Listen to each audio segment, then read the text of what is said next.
Hola, ¿cómo están? Soy Verónica Insausti y les doy la bienvenida a la entrevista. En esta ocasión nos acompaña Alirio Uribe. Él es abogado y defensor de derechos humanos colombiano. Dirigió el colectivo de abogados José Alvear Restrepo y actualmente es representante a la Cámara del Congreso de Colombia por Bogotá.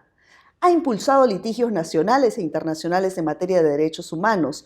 Ha sido vocero de plataformas de paz y derechos humanos en Colombia.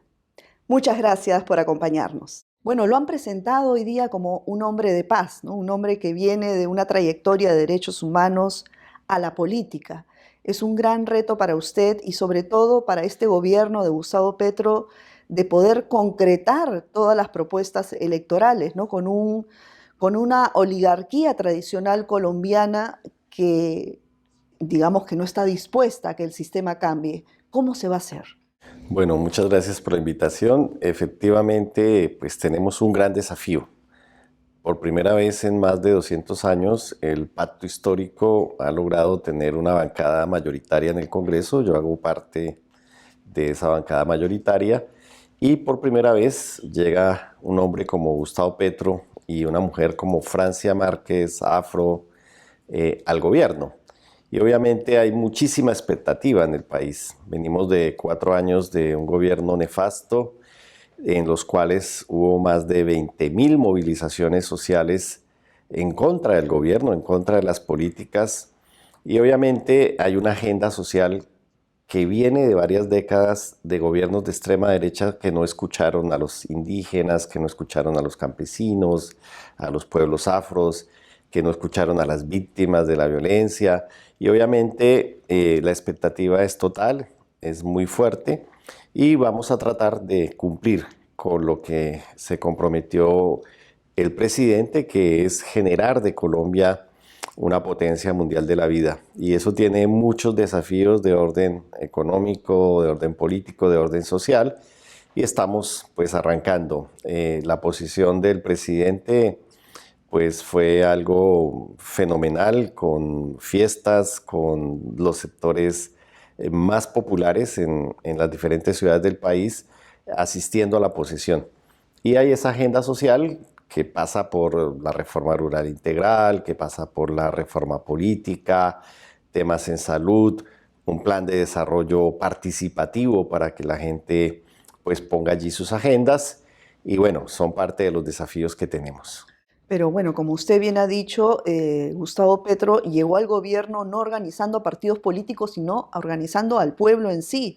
Pero el reto es que este pueblo siga organizado para presionar al Congreso de la República a que finalmente se puedan concretar las propuestas electorales. Bueno, yo creo que la lógica de Gustavo Petro ha sido el tema de las multitudes y las ciudadanías libres y cómo más allá de los partidos la gente se organiza y se organizó en función de la propuesta del pacto histórico.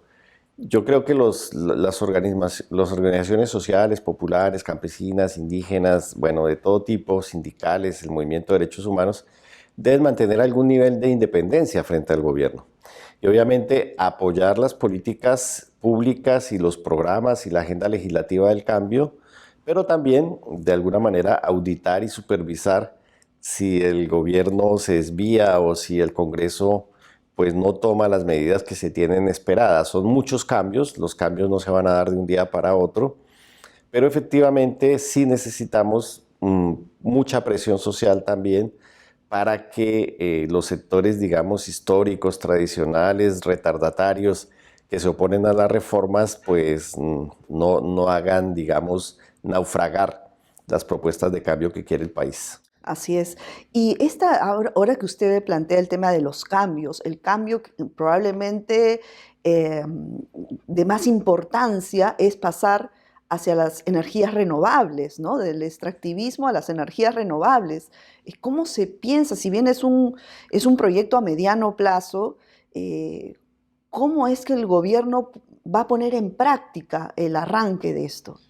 Bueno, el gobierno acabó de llegar, ¿no? Y obviamente los ministros están reuniéndose, están conversando todos los temas, pero digamos que el eje estratégico es dejar de ser una potencia minera o una locomotora minera, como se dijo en varios planes de desarrollo en los últimos 20 años, y pasar de un modelo extractivista a un modelo de economías para la vida.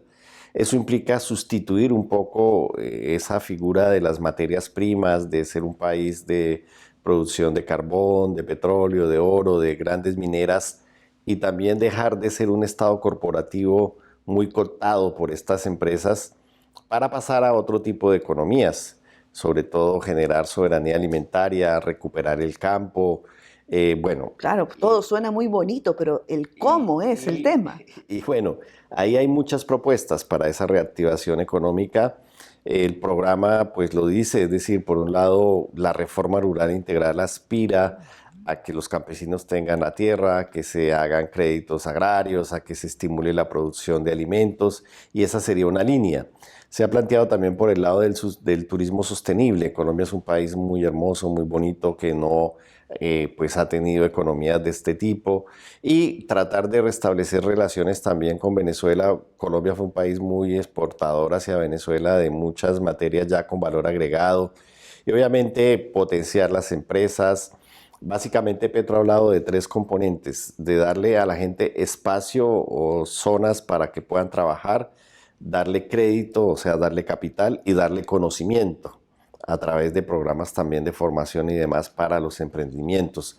Creo que esos tres componentes es lo que el gobierno quiere fortalecer para que la gente pueda pues explotar su creatividad y pueda generar industrialización, apoyar las pequeñas empresas. En Colombia hay más de 1.200.000 empresas, muchas se arruinaron, y obviamente también mejorar la escala tributaria en el sentido de que 5.000, 6.000 empresas, que son las que tienen la mayor riqueza, pues puedan avanzar en aportar por vía de políticas fiscales a esos programas sociales, y acercarse un poco a los estándares, digamos, fiscales de la OCDE. Colombia hace parte de la OCDE, pero está muy por debajo en las tasas de pago de impuestos, de tributos fiscales. Entonces creo que hay una combinación de políticas sociales, pero también de políticas para estimular el aparato productivo en Colombia. Así es. Y la reforma tributaria que usted menciona es clave para poder además también financiar todos los programas sociales que están pendientes, ¿no? Sí, recibimos un país con un déficit fiscal astronómico de 80 billones de pesos. Es decir, cuando Duque recibió el gobierno, el déficit era de 16 millones, ahora es de 16 billones, perdón, ahora es de 80 billones. Y hay una agenda social que la gente eligió a Petro y a Francia por esa agenda, y se requiere pues generar la caja para darle respuestas y darle salidas a esas agendas aplazadas en Colombia. Ahora, ¿cómo aprobar esta reforma tributaria cuando no se tiene mayoría en el Congreso? ¿Cuál va a ser, digamos, la clave para esto? Bueno, hay una coalición que ha ido construyendo el propio presidente Gustavo Petro y también los voceros de los diferentes partidos, y el eje de la coalición está sobre la base de aprobar esa reforma tributaria. También hay que aprobar la ley de presupuesto para el año 23, hay que aprobar el plan de desarrollo. Entonces, buena parte de la coalición de gobierno, de los partidos que van a apoyar al pacto histórico y a los demás sectores, se han aglutinado en función de esa agenda. Esperamos que esto se cumpla. Apenas estamos arrancando. El Congreso se instaló el 20 de julio, el presidente llegó el 7 de agosto, y apenas estamos en esa medición también para mirar qué tan potentes y qué tan fuertes son esos acuerdos para avanzar en los cambios. Claro, es básico que no se fracture esta coalición porque si no, no se pueden concretar los avances. Claro, y también es una garantía democrática, ¿no? Porque pues mucha gente, sobre todo sectores industriales o empresariales o inversores, puedan tener temores sobre el gobierno de Gustavo Petro, pero pues está claro que las reformas que va a impulsar el presidente Gustavo Petro pasan por el filtro del Congreso, y ahí hay otros actores y otros puntos de vista y otras opiniones, lo cual dificulta, pero también enriquece pues el debate, y hace una mayor legitimidad de las medidas que se van a tomar. Esto está acompañado de un gran acuerdo nacional, donde se está hablando con los diferentes, no solamente con los que votaron por el actual gobierno, sino por los que votaron por otros, o que hicieron campaña contra el gobierno, para mirar cómo ese acuerdo nacional también nos lleva a la posibilidad de la paz total, es decir, cumplir los acuerdos de paz con las FARC, abrir escenario de diálogos con las otras guerrillas y buscar también el sometimiento a la justicia o, pues digamos, el acercamiento de otros actores armados que están muy asociados a economías ilegales como el narcotráfico, la minería ilegal. Entonces son muchos los desafíos que se tienen. Exacto, es un reto político inmenso que no solamente abarca el tema del acuerdo de paz y de los actores, sino también de negociar con la oligarquía colombiana que ha manejado el país durante décadas, o si no es toda la historia colombiana, ¿no? ¿Hay alguna estrategia de acercamiento, de concientización hacia esta clase dominante? Pues se ha venido dialogando y yo creo que también si hubiese ganado Fico, hubiese ganado Rodolfo, hubiesen sido 4 años de protestas inmanejables, ¿no? Y creo que de alguna manera también digamos, un gobierno alternativo puede remozar las formas de darle salida a esas agendas sociales que no se han resuelto. Y eso puede también pues, permitir, o sea, si los empresarios quieren ganar dinero, también necesitan paz social, ¿no? Y si queremos que haya turismo y que hayan inversiones, también se necesita parar la guerra, ¿no? Creo que es incompatible los escenarios de violencia que hemos vivido en Colombia con el crecimiento económico, con la generación de riqueza. Así es. Y en el aspecto regional, digamos, el presidente Gustavo Petro ha llamado a todos los gobiernos de la región, de Latinoamérica y el Caribe, para hacer un gran pacto, ¿no? Un gran pacto y una articulación no solamente en el ámbito económico, social, en el ámbito de ir hacia las energías limpias, en fin. ¿Qué tanto cree que esto pueda calar en diversos gobiernos de nuestra región, ya sea de izquierdas o de derecha? Bueno, yo creo que es un imperativo la integración latinoamericana para poder confrontar los problemas comunes que tenemos. Tenemos una crisis pues, en materia ambiental, el tema del agua, el tema de cómo mitigar el cambio climático.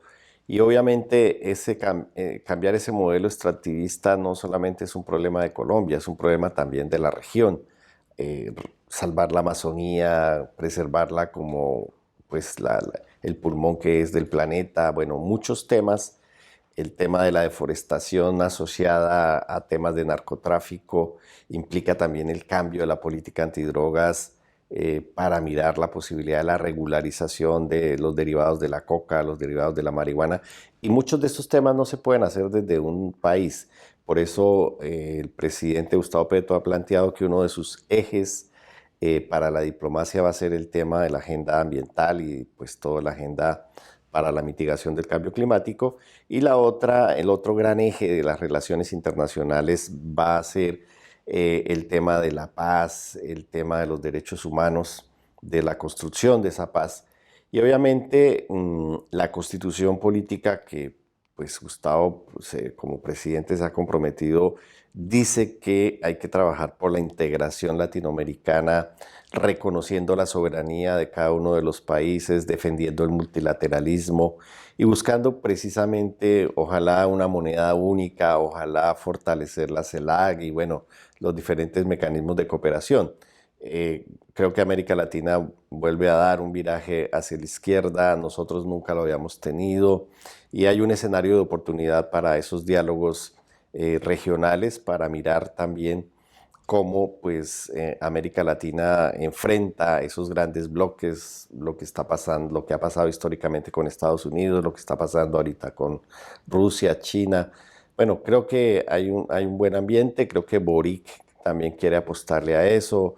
Es posible que Lula llegue a la presidencia en noviembre. Bueno, todos estos temas son importantes para la región y creo que la integración latinoamericana, como lo ha dicho el presidente Petro, es un imperativo para esos cambios. Así es. Y sobre este viraje hacia la izquierda, como usted le llama, o viraje progresista, ¿no?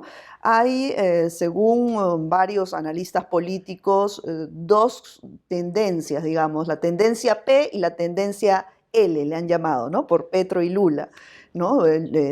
La tendencia L, digamos, sería la izquierda más conservadora, ¿no? Que todavía apuestan por el tema de extractivista, y la tendencia P o Petro es sobre este cambio, esta economía verde, ¿no? Por así llamarlo. Dentro de estas, digamos, dos tendencias, ¿cree que se pueda articular intereses comunes o cómo podría ser esta relación política para poder cohesionar al progresismo dentro de nuestra región? Bueno, yo creo que somos muy diversos, ¿no? Nosotros mismos en el Pacto Histórico tenemos muchos sectores de izquierda, alternativos, verdes, centros. Ahorita en el Frente Amplio que estamos tratando de armar hay liberales, hay conservadores, hay de todo tipo de personas, iglesias. Creo que eso está pasando en toda la región. Creo que en Brasil lo propio. Igual Lula pues tiene que hacer acuerdos para armar convergencias políticas para llegar al poder. A mí me parece que esa diversidad no debería ser un problema. Son enfoques, unos más a la izquierda, unos más al centro, pero creo que la emergencia que ha decretado Naciones Unidas por el tema ambiental y por el tema climático ya no puede tener ideologías de izquierda y de derecha, ¿no? Hay que salvar el planeta, hay que salvar todas las formas de vida. Nuestra vida tiene que ser compatible con la vida de todas las especies, con salvar los ríos, los mares, las selvas, los páramos, bueno, los nacimientos de agua, los ecosistemas. Creo que esa agenda global, pues obviamente se acerca más hacia la izquierda, hacia los verdes, hacia los progresistas, pero tenemos que hacer que esta sea la agenda de la humanidad entera y creo que esas diferencias o esos matices enriquecen el debate y no debería ser un obstáculo para la integración latinoamericana. Así es. Y por ejemplo, sobre las organizaciones sociales, el pueblo en sí, ¿no? Eh, ¿Cree que falta un poco más de articulación para que presionen, a nivel regional estamos hablando, para que presionen a los gobiernos de turno en concretar estos cambios? Porque hemos visto pues, muchas propuestas que durante elecciones, por ejemplo, acá en Perú, ¿no? El presidente Pedro Castillo pues prometió cambios estructurales, pero a veces llegan al gobierno y se olvidan de todo. ¿Qué tan importante es la presión de la población y que esta a su vez sea articulada a nivel regional? Es vital, ¿no? Es vital porque pues, los gobiernos necesitan apoyo si quieren hacer reformas que sean favorables a los intereses populares, a los intereses sociales, defender políticas de cuidado de las mujeres, de los niños, bueno. Y eso requiere apoyo, pero también es importante la vigilancia social, la auditoría social. Por ejemplo, nosotros no hubiésemos ganado las elecciones en Colombia si no se hace una vigilancia electoral. Eso fue mesa por mesa, con testigos electorales, con todo esto. Entonces creo que para todos los temas necesitamos estar organizados. Y es importante fortalecer las redes latinoamericanas, los tanques de pensamiento, que el movimiento sindical, que el movimiento campesino, que el movimiento indígena, que los jóvenes, que las mujeres fortalezcan las redes latinoamericanas para aprovechar también los momentos en que hay gobiernos alternativos que hoy se van, digamos, proliferando los gobiernos alternativos para poner agendas globales y agendas comunes para propiciar los cambios tanto a nivel de política pública como también normativa o incluso para renegociar tratados de libre comercio que pueden ser lesivos para los países o para hacer canje de deuda o bueno, para muchos temas esto sería importante, ¿no? Estos procesos de Claro, no, articulación. y estos procesos son no solo importantes, sino urgentes, ¿no? Hemos visto a la compañera Emilia Reyes hablar sobre los efectos del cambio climático a la vuelta de la esquina y los gobiernos pues van a otro ritmo, las organizaciones sociales incluso también haciendo autocríticas, ¿no? Desde la sociedad civil como que no nos concientizamos sobre los efectos reales que pueden haber de aquí a unos años. Hay que jugar en toda la cancha, ¿no? Hay que jugar a nivel muy, muy local, ¿no? Con las economías, con a generar soberanía alimentaria, manejo de basuras, tecnologías limpias, agroecología, todo esto. Hay que jugar a nivel de gobiernos regionales, gobiernos nacionales y por supuesto hay que jugar donde se toman las decisiones más fuertes a nivel internacional, en Naciones Unidas, en la OEA, en la Organización Mundial del Comercio, en el Banco Mundial, bueno, Ahorita hay que presionar al Fondo Monetario Internacional para que se vuelvan a hacer los desembolsos de giro para los países. Yo creo que son muchos temas que se requiere articular todos esos escenarios, porque en todos ellos se toman decisiones y obviamente permiten también pues, buscar cómo superamos las crisis que hoy pues, nos están marcando. Tenemos los mismos problemas en Colombia que en Perú, que en Brasil, que en Ecuador, pues con diferencias, pero básicamente los problemas son los mismos. Hoy hay un problema alimentario global. Hoy podemos estar abocados a una guerra mundial. Hoy necesitamos hacer economías y transitar a energías limpias y defender el agua. Bueno, son temas que nos deben convocar a todos y todas. Y en ese sentido, consolidar la CELAC es vital para poder negociar en bloque, ¿no? Sí, obviamente si queremos ser escuchados en esos escenarios de poder a nivel internacional, teniendo varios jefes de Estado en América Latina que se pongan de acuerdo sobre la misma agenda, pues eso va a permitir también que nos visibilicemos y que contribuyamos de manera más eficaz a la solución de los problemas. Así es. Bueno, muchísimas gracias por la entrevista, muy amable.